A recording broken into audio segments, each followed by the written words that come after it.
listeners, to the Cosmic Confluence podcast, where soul meets science and ancient wisdom converges with modern inquiry. I'm your host, Sana, and listeners, today's conversation is really different. Um, in a cosmos where consciousness is the true frontier, how do we measure awakening? What if personal evolution wasn't vague or abstract, but something that could be observed, tracked, and even accelerated? Now, today's guest, Jim Marshall, listeners, is no stranger to that intersection. A polymath with over 50,000 hours of research across psychology, metaphysics, parapsychology, and theology. Jim is the creator of Septemics, which is a groundbreaking system that outlines 35 scales of human behavior, awareness, and spiritual development. Now, one of those scales, the scale of spiritual identity, it offers a stunning look at how we evolve across levels of consciousness. So, in this conversation, we explore how these hierarchies reveal your soul's orientation, challenge the ego, and potentially serve as a mirror to your current spiritual state. So, let's dive deep, not into philosophy for its own sake, but into a framework that could shift how we embody purpose, perceive our divinity, and navigate this multidimensional experience we call life. So, with that, Jim, welcome to the show, and I am absolutely honored to have you once again with us. Thanks, son. It's great to talk to you again. Absolutely. Okay. Jim, from the lens of psychology or spirituality, Um, what exactly is Septemics? I mean, how does it move beyond these two worlds, to offer something new? Okay. Well, the first thing I should say to give context Okay. for viewers is that I am the discoverer of hitherto unknown natural phenomena, which greatly aid in the understanding of people, from which I created a revolutionary practical philosophic system called Septemics and published it in the book Septemics Hierarchies of Human Phenomena. Septemics is a philosophical science based on the fact that many phenomena related to human beings occur in a sequence of 7 levels. Literally, the word septemics means of or pertaining to 7. Mhm. Septemics comprises a collection of scales or sequences, each of which breaks down various human phenomena into a hierarchy of 7 steps. There are 35 such scales, each of which is unique, and together they span the spectrum of human experience, by which I mean any problem, dilemma, situation, difficulty, etc., that any person has related to people can successfully be analyzed by one or more of these scales, usually more than one. Okay. So this is extremely helpful to people in their relationships, all kinds of relationships across the board. Any interaction with humans is assisted by this material.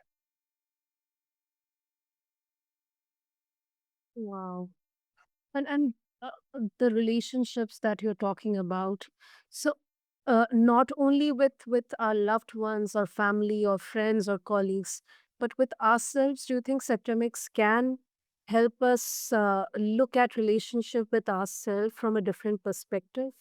Yes, it is it is to help you understand yourself and to help you understand others.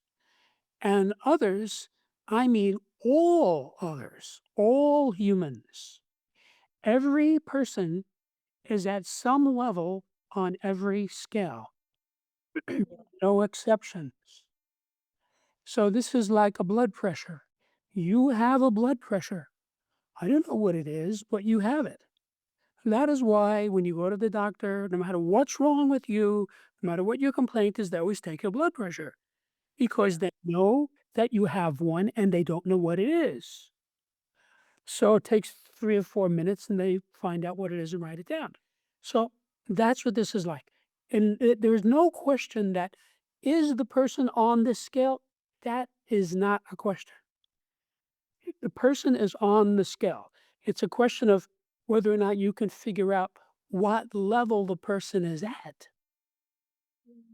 Now, if you understand the person well and you understand the material well, this is not difficult. I got it. I got it. Wow, that's really intriguing. And Jim, you mentioned that there are 35 levels or scale, and then there are each scale is like different, levels there. Do you think the entire um humanity, the behavior, um and across civilizations, across generations, can all these experiences be kind of mathematized or created into 35 scales, or this will keep on evolving as we go through different timelines and evolutions? Okay, there's actually a couple of different questions there. Yeah. To the best of my knowledge, this is relevant to every person on earth. Okay. Meaning it is the person is at some level on each of these scales. Now, whether or not there are other scales besides these 35, that's a possibility. Now, I haven't found any. I've been, I worked with this material. I worked on this book for 25 years, and that was after an equal amount of research. The book has been out almost 5 years, so I've had a lot of data come my way about this, and I do not expect to find another scale.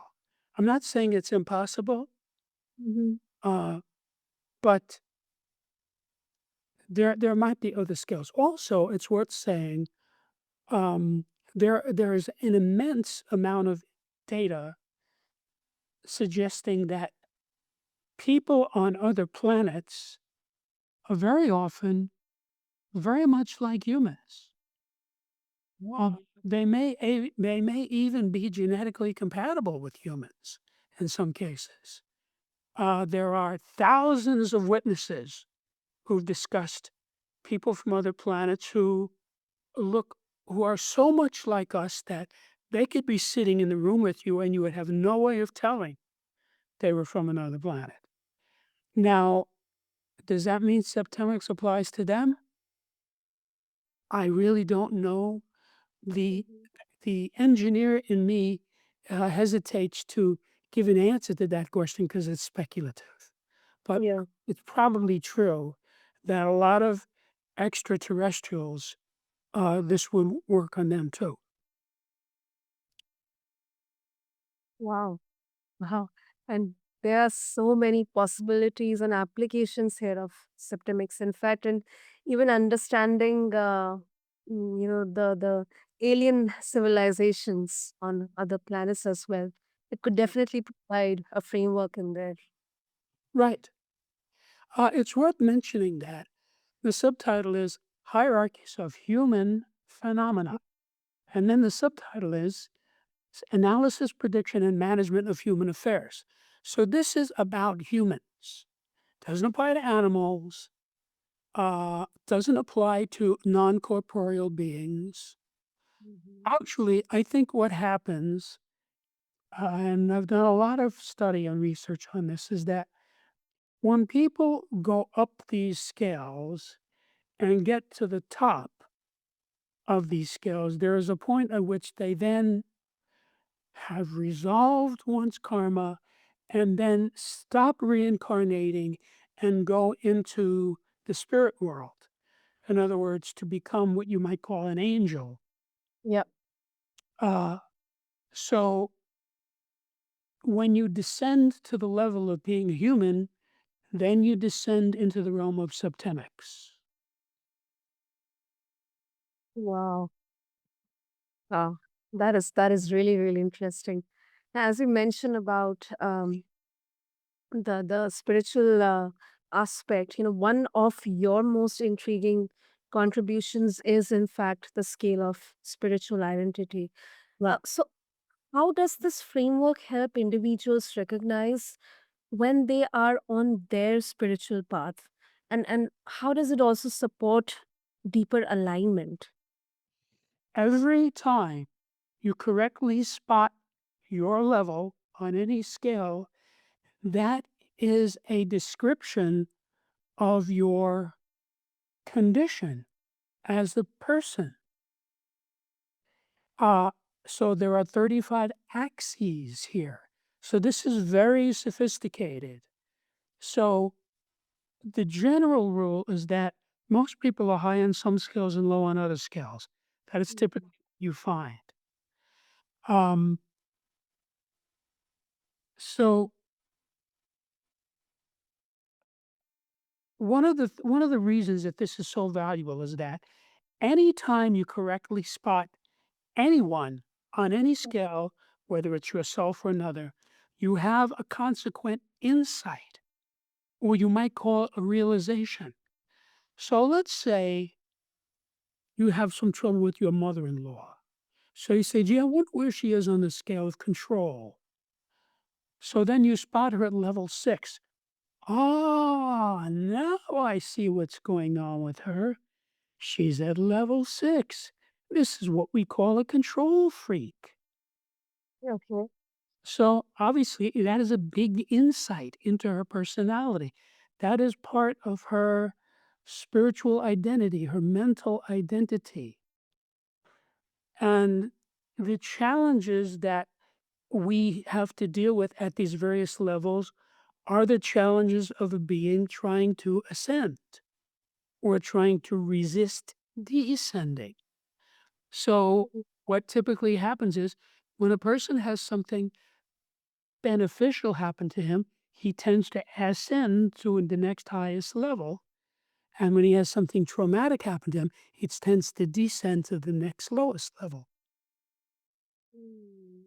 Now, of course, this varies a lot from scale to scale because some of the scales are what I call persistent scales, and some of them are more, uh, I guess you could say, uh, changeable or Okay. volatile.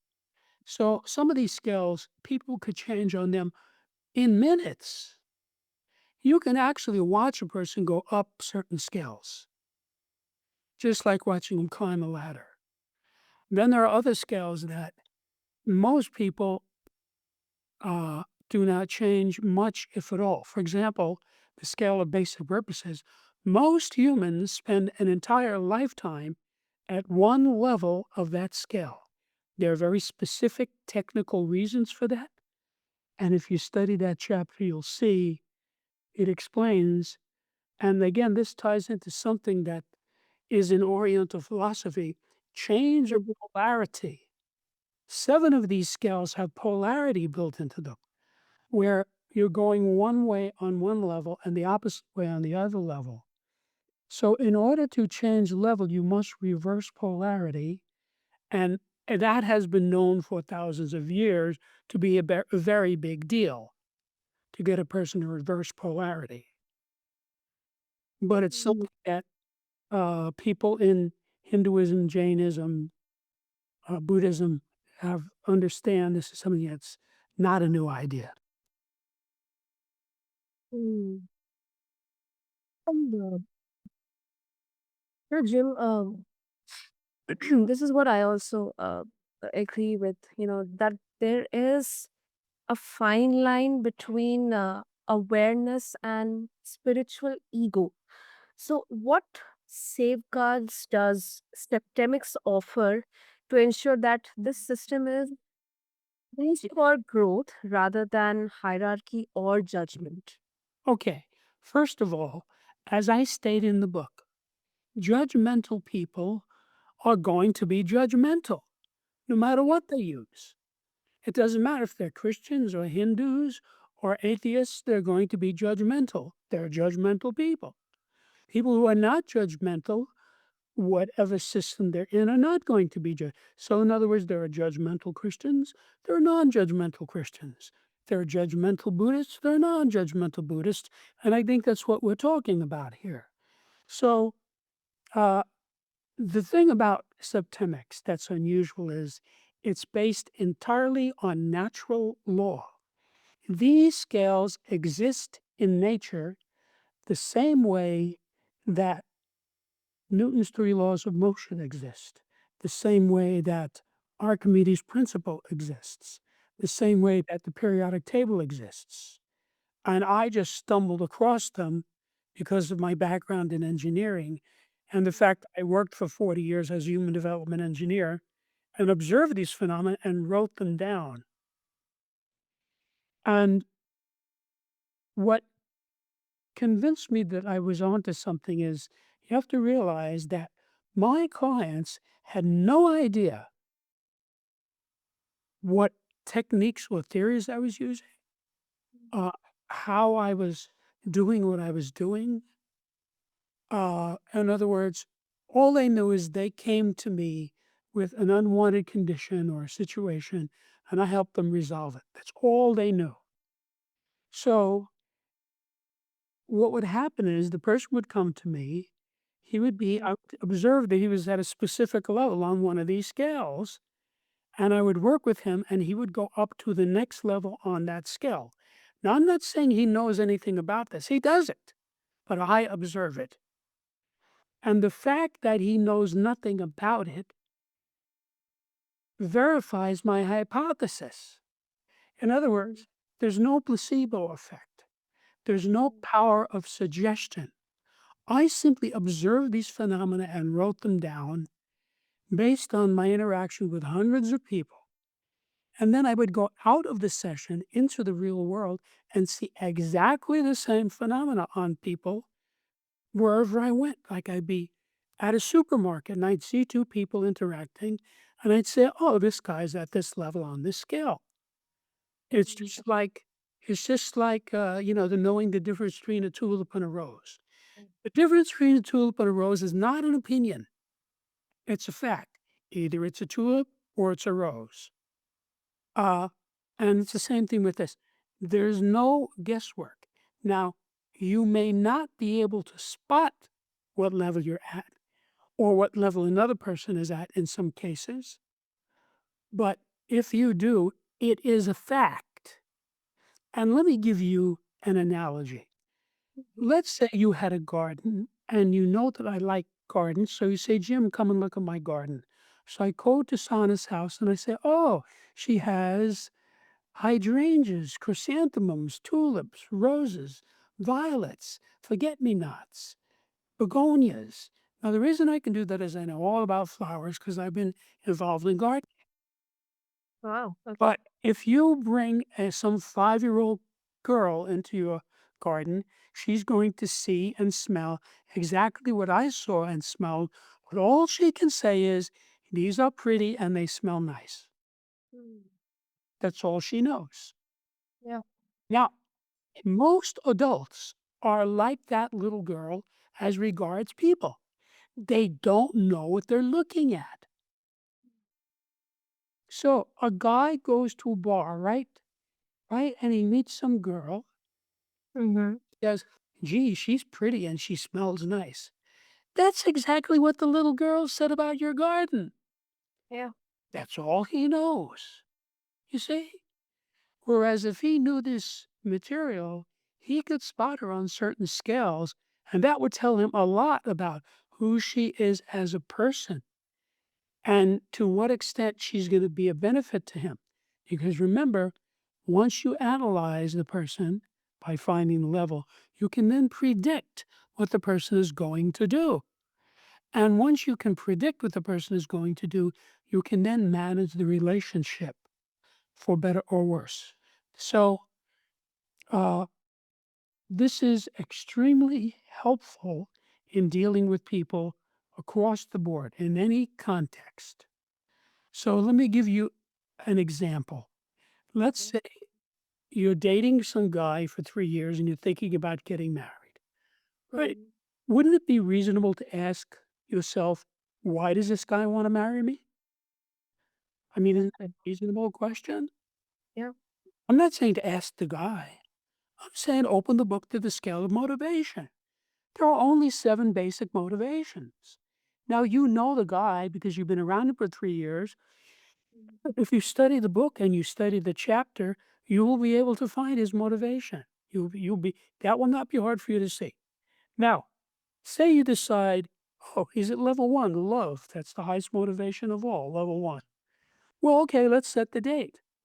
That's a good reason to marry somebody. But maybe that doesn't happen. Maybe what happens is you say, now that I thought about this, I think this guy wants to marry me because I drive a Lamborghini. I have a 60-foot yacht. I fly my own Learjet. I live in a $10 million condo, and I have $5 million in the bank. That's a different motivation. That's level 4 money. I'm not saying it's good or it's bad, but it's different. Now, what you do with it is up to you. You might say, okay, this is not the first time somebody wanted to marry me for my money, but this guy is smart. He's funny. He's handsome. He's congenial. He's polite. So I'm going to marry him anyway. And you might live happily ever after. Mm. But that might not happen. You might say, wait a minute. I want to marry somebody who loves me for myself. And you break up with him because you don't want to marry somebody who's motivated by money. Now, that's up to you.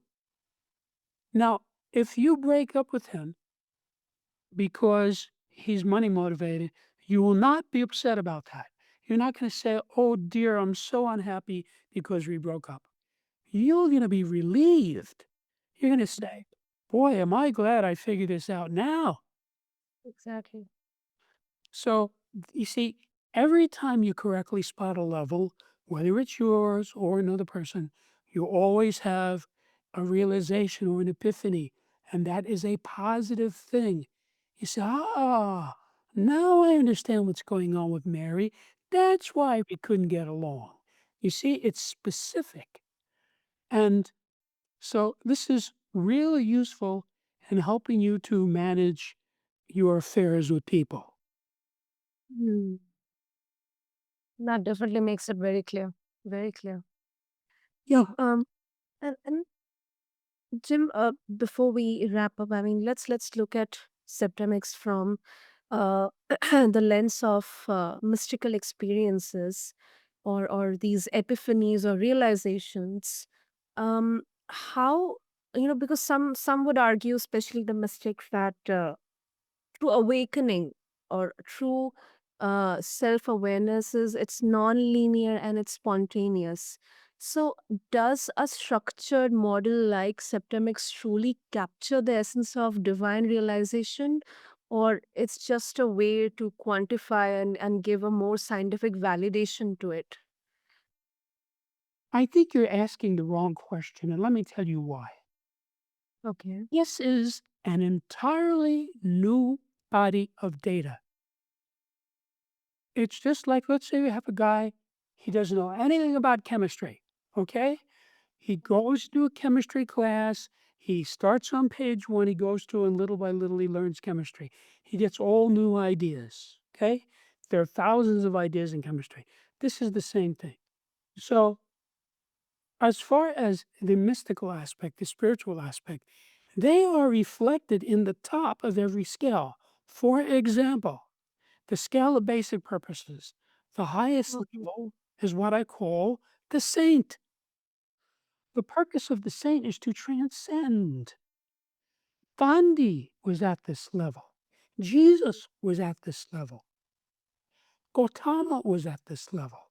So you see, that explains those people on this axis. And you will find if you go through the scales, that is true for all the scales. For example, the next scale is the scale of personal influence. The highest level on this scale is telepathy. Oh. That is a mystical ability. Okay? And Mhm. in a sense, telepathy is the same as will. In other words, you can influence somebody telepathically. You just will the person to do something. That is a spiritual ability. You see? And this is true as you go through all of the scales. So, for example, the scale of choice, the third chapter, the highest level is no choice necessary. That's what Mm. transcendence is. Transcendence is no choice necessary. When you are transcendent, you don't need to make a choice. You follow me? You are Yep. above the necessity for making a choice. So this goes all the way through the book. And of course, at the bottom, you find the dregs of society, and at the top, you find the elites, the true elites. It's not a question of money or fame, it's a question of the being. The scale of permeation, chapter 4. Level 1 is complete permeation. This person can simply permeate something. Uh, he can extract information from whatever he permeates because his Mhm. permeation is complete. That is a spiritual ability. And Mm. so this goes all the way through the book. So the spiritual phenomena is at the top of all the scales. So scale 5, level 1 is create.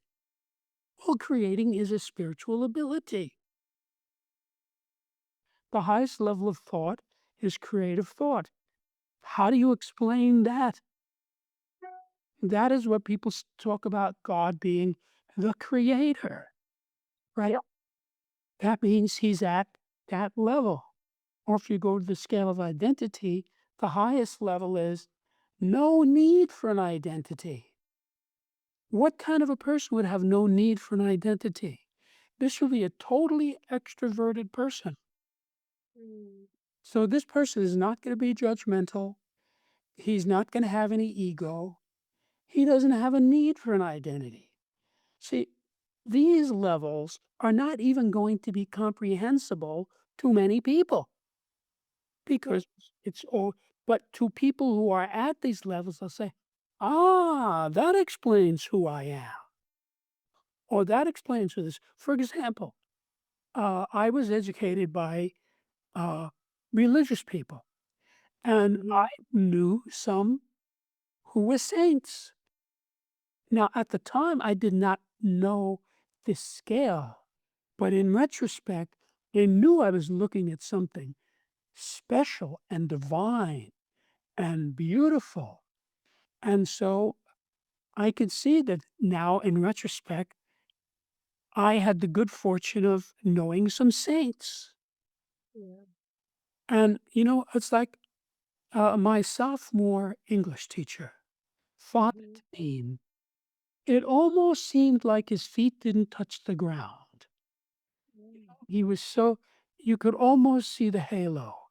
He was just filled with love, a transcendent person. Mm. A lot of people who are like that go into the religious life.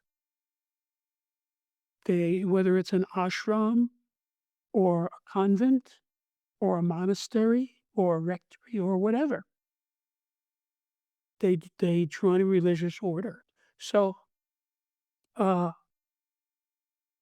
if you're into the spiritual aspect of life, Mhm. you find yourself described in these scales, all 35. Wonderful, Jim. So, if our listeners they would like to explore more about Septemics, reach out to you. What will be the best way? Well, I would invite your guests or your viewers to come to my website, which is septemics.com, Septemics, where you can see what many readers have said about it, what many journalists have written about it, what the reviews are. You can read sections of the book itself. And there's even a 15-minute pre-recorded introduction to Septemics that explains it to a new person in 15 minutes. No problem. I'll make sure to have the details and links in the show notes. And Jim, Septemics definitely invites us to witness the evolution of our soul, not just as a vague yearning, but what I believe as a deliberate unfolding. So, thank you. Thank you so much for all the hard work, the research that you have put into this in helping us understand this in a better way, ourselves in a better way. Thank you, Sana. It was a pleasure talking to you. Yeah, absolutely. So, listeners, I invite all of you to explore Jim's work and see where you might be on the journey, not to become more, but to remember who you have always been. Just refer to the show notes to connect with Jim and read and explore more about Septemics. And until then, this is your host, Sana, and this is Cosmic Confluence.